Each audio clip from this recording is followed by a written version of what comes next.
Assalamualaikum warahmatullahi wabarakatuh. Perkenalkan, nama saya Hani Nur Cahyani dan rekan saya yang bernama Isela Nur Habibah. Dari kelas 12 Ruminansia 2 ingin mempresentasikan tentang zakat. Jelaskan pengertian sodakoh dan zakat. Sodakoh adalah pemberian sesuatu yang bersifat kebaikan, baik berupa barang maupun jasa, seseorang kepada orang lain tanpa mengharapkan imbalan apapun selain ridho Allah. Sodakoh bukan hanya dengan harta saja, tetapi bisa juga dengan memberikan jasa, memberikan ilmu yang bermanfaat, dan mendoakan orang lain. Sementara zakat yang bersifat suci, berkah, tumbuh, dan berkembang. Adapun menurut istilah, zakat adalah harta yang wajib dikeluarkan kepada orang yang berhak menerimanya. Zakat merupakan pembersihan diri dan harta yang kemungkinan diperoleh dari jalan yang tidak halal. Membayar zakat juga akan membuat harta semakin tumbuh dan berkembang. Seseorang yang membayar zakat karena keimanannya, niscaya Allah akan memperoleh kebaikan yang sangat banyak. Allah Shallallahu Alaihi Wasallam berfirman, "Pungutlah zakat dari sebagian harta mereka, dan dengan zakat itulah aku akan mensucikan dan membersihkan mereka." Quran Surat At-Taubah ayat 103.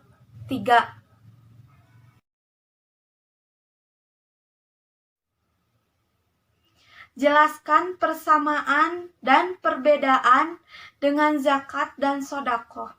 Persamaan antara zakat dan sodakoh adalah merupakan bukti iman kita kepada Allah dan sesama muslim yang membutuhkan.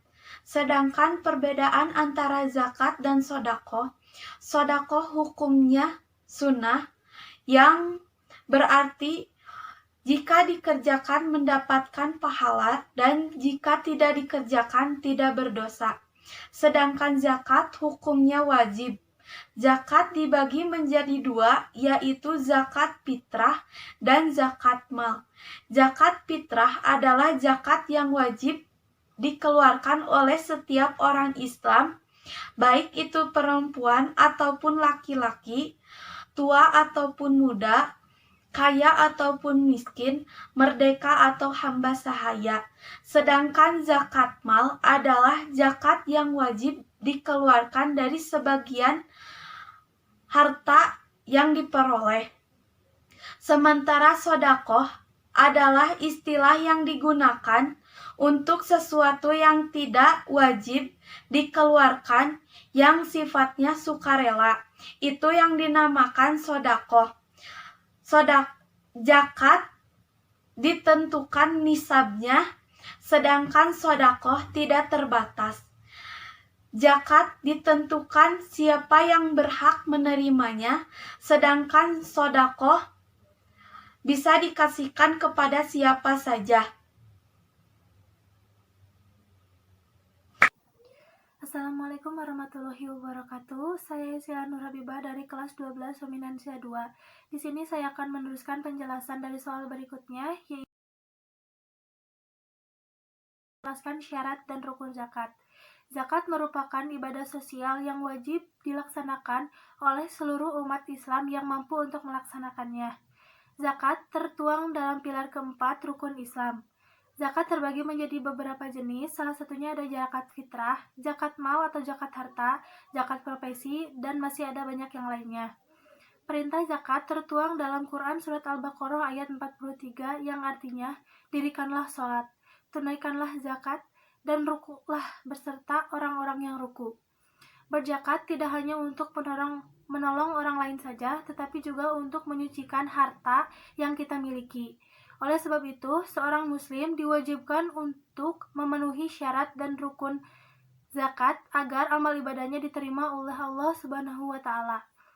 Syarat dan rukun zakat berkaitan dengan pihak yang akan memberikan zakat atau muzaki, pihak yang menerima zakat atau mustahik, dan objek uang atau barang yang akan dizakatkan.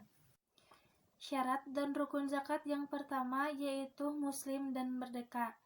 Jadi, seseorang yang diwajibkan untuk melaksanakan zakat itu harus seorang muslim dan merdeka atau bukan merupakan budak atau hamba sahaya dari seseorang. Yang kedua, memenuhi nisab. Nisab adalah batas minimum harta kekayaan seseorang untuk berzakat. Artinya, seseorang tidak diharuskan untuk membayar zakat jika harta yang dimilikinya belum memenuhi satu nisab. Ketentuan nisab ditentukan oleh harta yang kita miliki.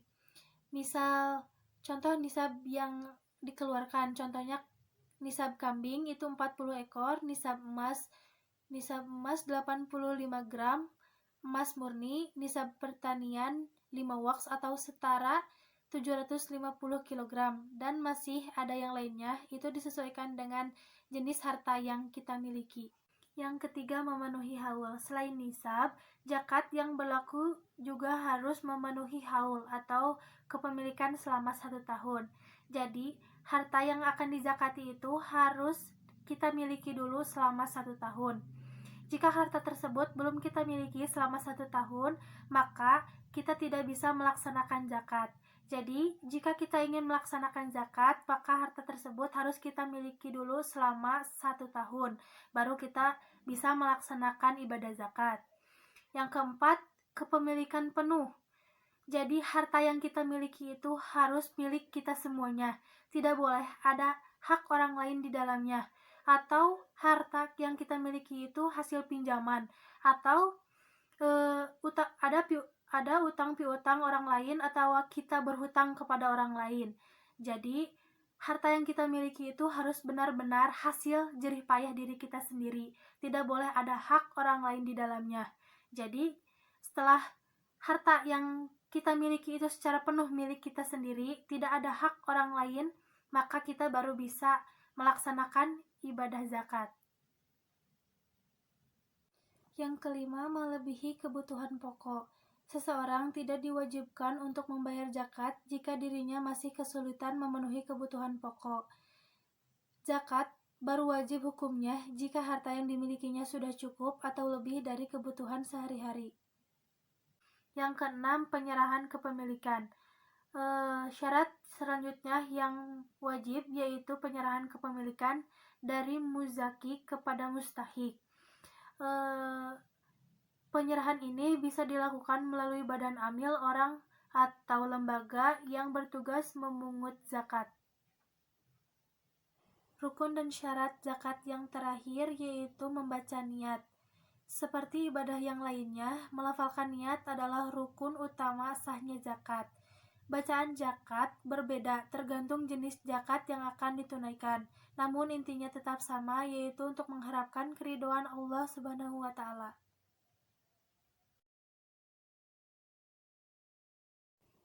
Pertanyaan yang selanjutnya yaitu jelaskan pengertian nisab dan haul zakat. Nisab dapat diartikan sebagai batasan atau kadar kekayaan minimum yang diwajibkan zakat. Bila batasan minimum tersebut belum tercapai, maka tidak diharuskan untuk membayar zakat. Ketentuan nisab pada harta kekayaan mempunyai perbedaan masing-masing, di mana ketentuan tersebut didasarkan pada spesifikasi harta dan jenisnya. Sedangkan haul secara bahasa berasal dari bahasa Arab yang merupakan bentuk tunggal dari kata ahwalan atau hu'ulun yang juga semakna dengan kata hasanah yang diartikan dengan 1 tahun. Jadi dapat diartikan bahwa haul dalam zakat yaitu batasan setahun kepemilikan kekayaan yang wajib dikeluarkan zakatnya. Hal ini juga dapat diartikan jika kekayaan yang kita miliki belum genap setahun, maka kita tidak wajib mengeluarkan zakat. Pertanyaan yang terakhir yaitu sebutkan manfaat zakat bagi umat manusia. Yang pertama, zakat mempunyai manfaat dari segi keagamaan, yaitu zakat termasuk rukun Islam yang harus dikerjakan yang menjadikan seseorang mendapatkan kebahagiaan di dunia dan di akhirat.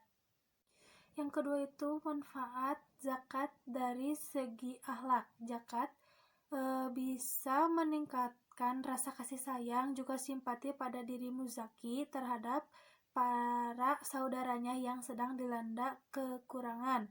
Allah sangat mencintai orang-orang yang mencintai saudaranya yang sedang dilanda kesusahan. Yang terakhir, manfaat zakat dari segi sosial. Menunaikan zakat bisa menambahkan harta dan meningkatkan keberkahan harta, seperti tertuang di dalam hadis Nabi Muhammad SAW yang menyatakan sedekah itu tidak mengurangi harta. Zakat juga memperkuat tali persaudaraan atau ukhuwah Islamiyah. Jadi, kesimpulannya, zakat mempunyai banyak manfaat untuk kehidupan kita maupun orang lain. Jadi, jika kita memiliki harta, maka sebaiknya kita berzakat, tetapi dengan memenuhi syarat dan rukun zakat yang ada dalam syariat Islam. Terima kasih, sekian dari saya. Maaf bila ada kata-kata yang kurang berkenan. Wassalamualaikum warahmatullahi wabarakatuh.